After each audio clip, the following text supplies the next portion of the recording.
Thank you. Very good much.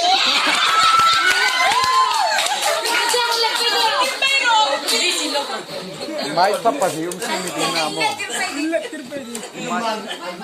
Mai kapasium sini. Inai jauh ro. Oh. In petu pe na mai ka. Tonight,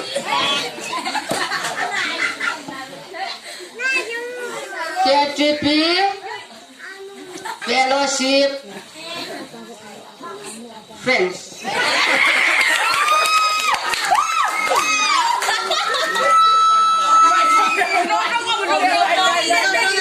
Bisa itu lalle dianta.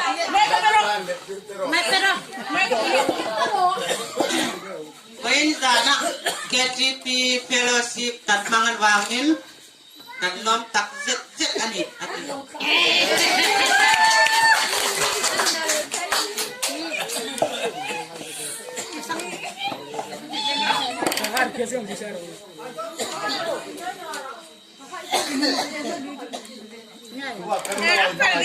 Beautiful forward on lives.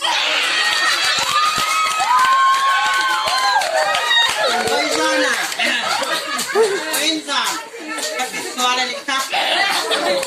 Wainzan, dia guna lau tang zong zong tu tetan, alo katia, tu wangin, ini lama, kita, bon, cuma, dan lo tak cet ani.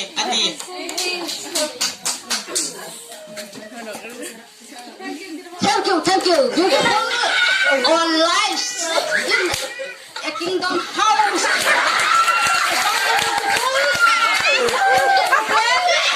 An elephant.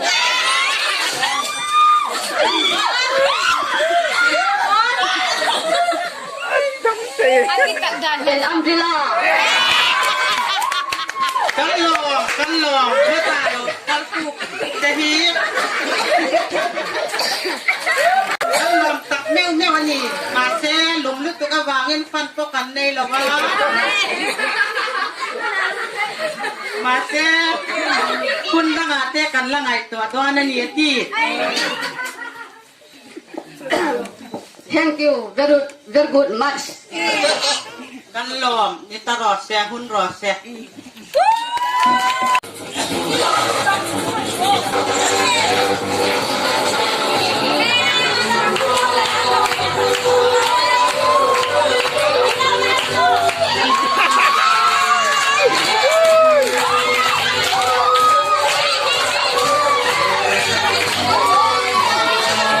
Kanung ng kawal din kami kaya na katsa ati ka Solomon.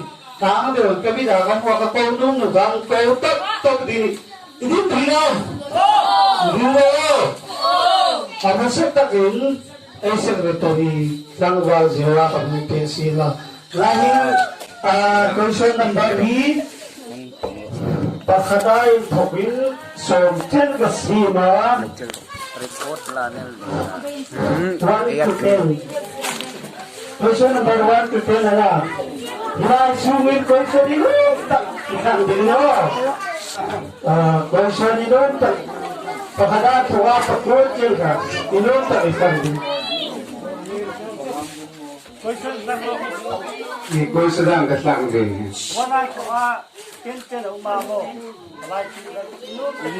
Number edit tak kati. Nampak tidak mau pasti. Question number 1. Question number 1. Himnya di mana question kau?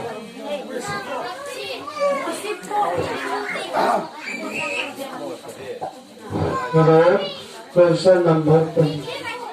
Kahang lang di lawan. Utak incom imun incin. Kaya utak kani. Minta tirlah. Ikaw isa na nito, utak incom imun incin minta tirlah pini ko sana. Kaya utak incom wala tiyo. Ilang wala awani utak incin. มีพวกเป๊ะเนี่ยลายคริสต์สิไปฉายจะไปดิขอเงี้ยที่บาลีกุศลค่ะอ๋อโน้ไปที่ว่าจะจอมน้องต้องยาตีว้ายลายพวกขันตัวที่เสียงมันกันเสียงพอเดินอยู่ค่ะอันนี้ว้าตู้เจ้า我叫你讲，这哪里可能就那个人就头头，听对路线了啊！ Ôi thầy điều 上海就看什么的哦，咱外出还能变老师呢，对，我说哦，我听对了哦，咱外出啊能变老，hello。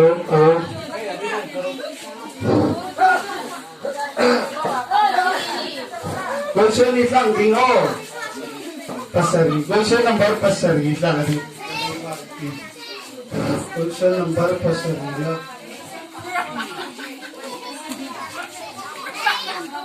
Sarmon toy ti kare yo ne. Hindi kay di tu di dia. Oh, huda unta tu hi. Sarmon ti. Please guys, pay chai rồi.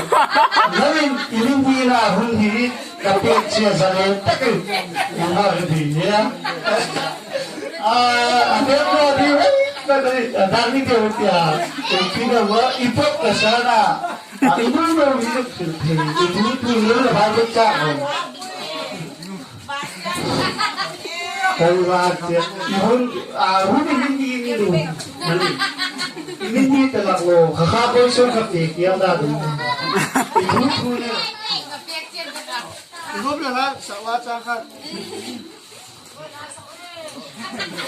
Baru tu bayar. Baru sam kimeti sam number sa rakko ko hal dal patwan won jin tan kego. Depan masuk masuk.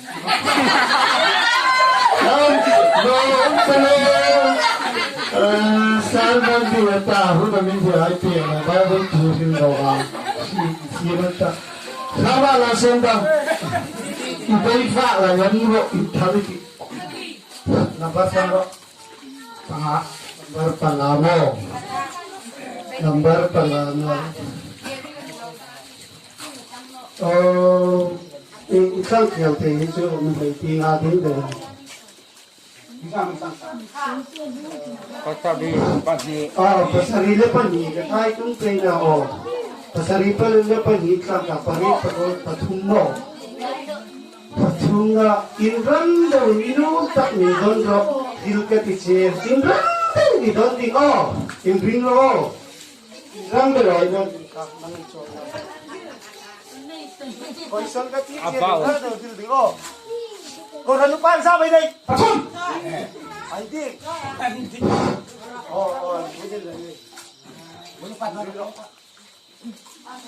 Ấy trở lại secretary chung. À xe.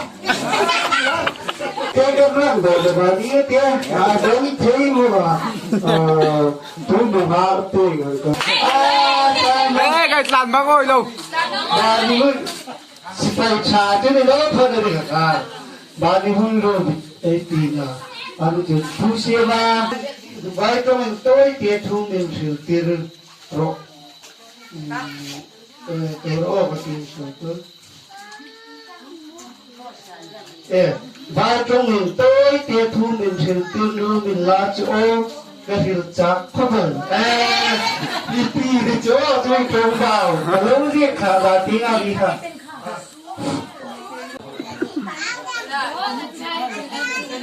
आज आश्रम में हम लोग अनिल कपूर का तरफ से कैची डे मना रहा है, इसलिए हम लोग बहुत खुशी है. धन्यवाद. Lâm luôn mình thọ tiền rồi.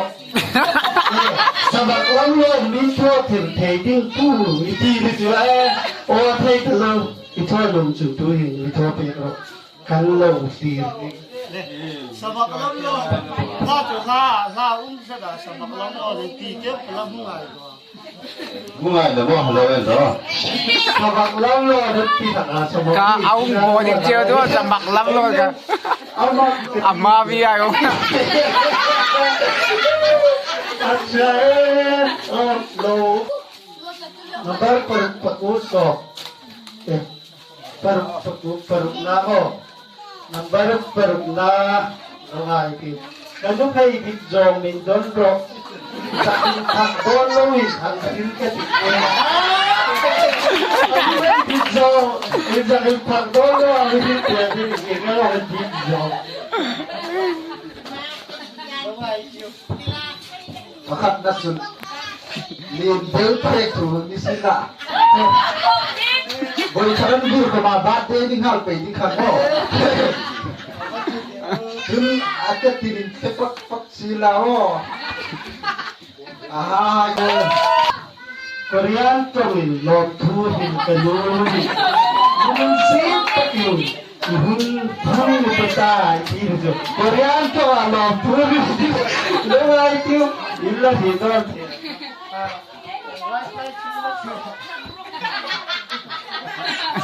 Tak mel ba.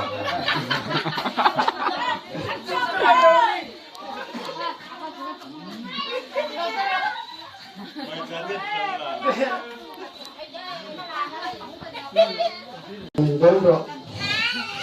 Kapasal di zone Mindoro iti. Ipasal di zone ng unisi ang tihang. Mahal hilin lah. Kapag sila,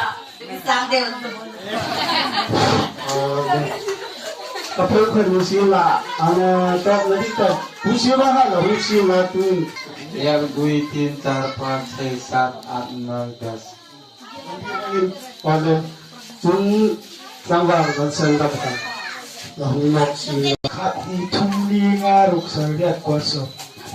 Kat duin hiting tungcang lipas naswe ruksat sariyado na ko doson. Bukan misir na kan kakali ka uzon. Eka doon hindi tungcang lipas naswe ruksat sariyado na ko doson. Nakahunda na uzon.